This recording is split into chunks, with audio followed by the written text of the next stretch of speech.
was open and his heart was opened. But you see, the reality is, these 12 appearances are wonderful. They're important for us to understand. But the truth of the matter is, these happened all 2,000 years ago. And I don't think any of us were around 2,000 years ago to talk with these individuals. See, the reality is, you and I need to be eyewitness accounts ourselves. You and I are called to have that experience with the Lord Jesus Christ ourselves. And without that personal experience, Christianity is just another social culture thing that we do a few times a year, Christmas, Easter, a few other times of the year that we do.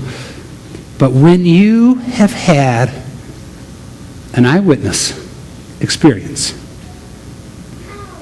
when you have been touched by the Lord, you will be changed. We have a young lady, Priscilla. You can come on up, Priscilla.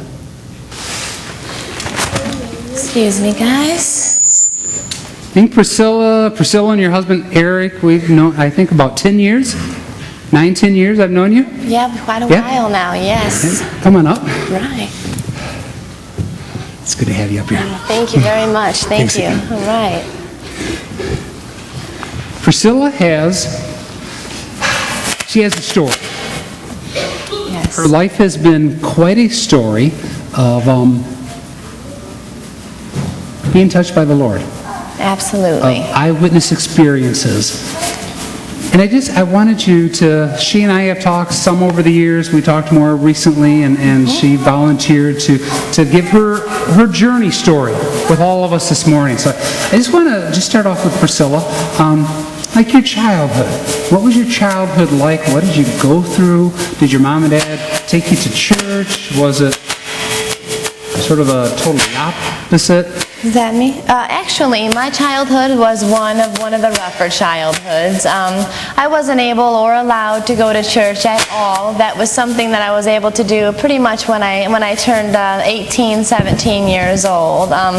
It really wasn't allowed in my childhood. So, I guess how to explain it would be, it was my own personal choice. Even though I wasn't allowed to go as a child, I've always had that feeling, that calling, that I knew, even though, I didn't have the knowledge of the Lord and, haven't dove into the Bible and that of the Lord, but I was always pulled to protect and to care and to, unconditionally love. And at such an early age, it's a beautiful thing to be able to learn what an actual unconditioning love is, With growing up, you said you weren't within the church. Did you face some things from some of your experiences from childhood? Absolutely. Unfortunately, I was severely abused by my father. I spent most of my from 8 until at least 13 in foster homes, and as everybody probably knows, there are really good foster homes, and unfortunately, there are the ones that are not so good.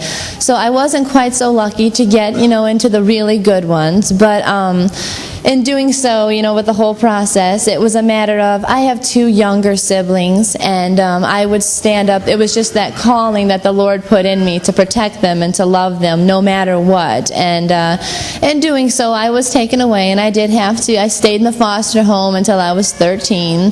I mean, it was pretty much anything that was in reach, from 2x4s, tire irons, hot plates, pretty much everything. If it wasn't that, it was like punches, and and sadly, having my head put through car windows and things of that nature.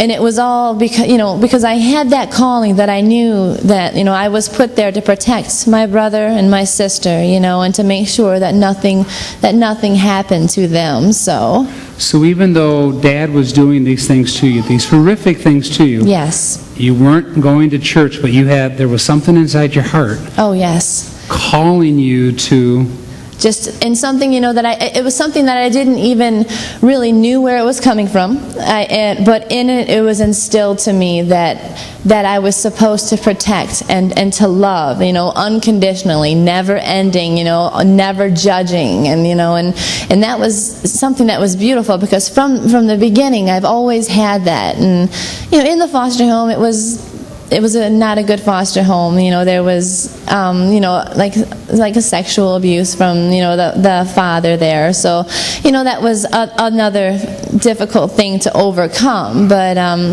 now that I can look back at it and I can see, I understand now the trials and tribulations that I did have to go through. There was a reason all for it. Although at the moment, the Lord knew there were certain things that He, allowed me to see, but also certain things that I wouldn't realize and understand until I was later on in my life. So those things were happening to you. Were there some choices that you made or some things that you made which were also harmful to you? Oh, absolutely. There was definitely the point in time where you have that devil in there too, that's whispering in your ear, like, oh, you're a victim, this has all happened to you, and you try to lash out, and I had chosen a not so good road, and the dealing honestly with like marijuana, and then you would just as like getting out of there, like when I was 15 and 16, I started drinking, but what was awesome about that, it was a terrible choice, but I could still feel the Lord's presence just guiding me. What I tell my kids are they're like God whispers, and those are our conscience. And the more we listen to that voice, then the better we are and the easier it is to follow that path. But the more that we ignore that voice and we take on our own path and choose our own way because we have a freedom of choice, then, it's a tougher road to go down. But still, the trials and tribulations are there, and the Lord can take something, a bad situation, and take it and turn it into something really good. You just did amazingly well when you said your kids were God whisperers. Yes. They both were making noise. Yeah, your mom-in-law, absolutely. Linda, was smiling at me, and Eric just took your son Logan out. Oh, yeah. You just kept talking right through that. He's 5, yeah. You have to expect that, so, yeah. So Priscilla, with that background, with the abuse that you faced from your dad, abuse from the foster parents, the foster dad, some choices that you made. Yes.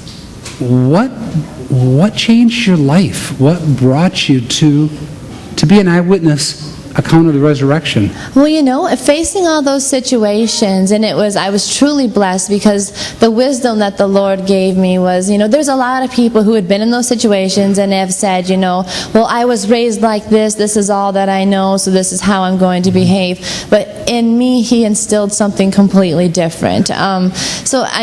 Pretty much for the most part, I knew that was not the way I was supposed to go. And, it's kind of, to me, it's very comical to me. My daughter is 10 now, and about 11 and a half years ago, I prayed because He was really moving in my heart, and He was really calling me to be of service to Him, and I prayed for Him for patience.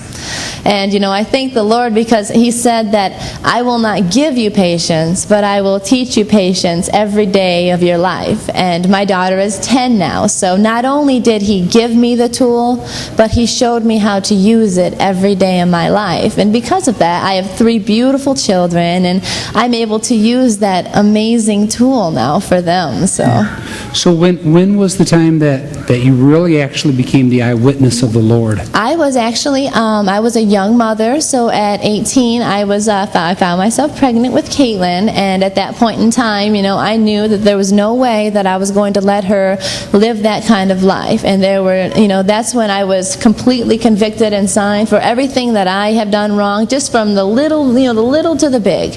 I went to, before I came here, I went to a Rose Park Baptist church where they did like the altar call. It was my first time in there, and I don't know if any of you ever experienced that, but you sit and you listen to the sermon, and it's kind of like, oh, who told him? You know what I mean? How does he know all these things about me? Somebody talked to him, But at that moment, when they had the altar call, for those of us who, wanted to know the Lord, and He was just moving in my heart, I was one of the only people that came up to the altar altar, and I hit my knees at the altar, and I cried and sobbed tears, but they weren't tears of pain, you know what I mean, or anguish. At that very moment, I could feel Him take over. I could feel His unconditional love, and I could feel just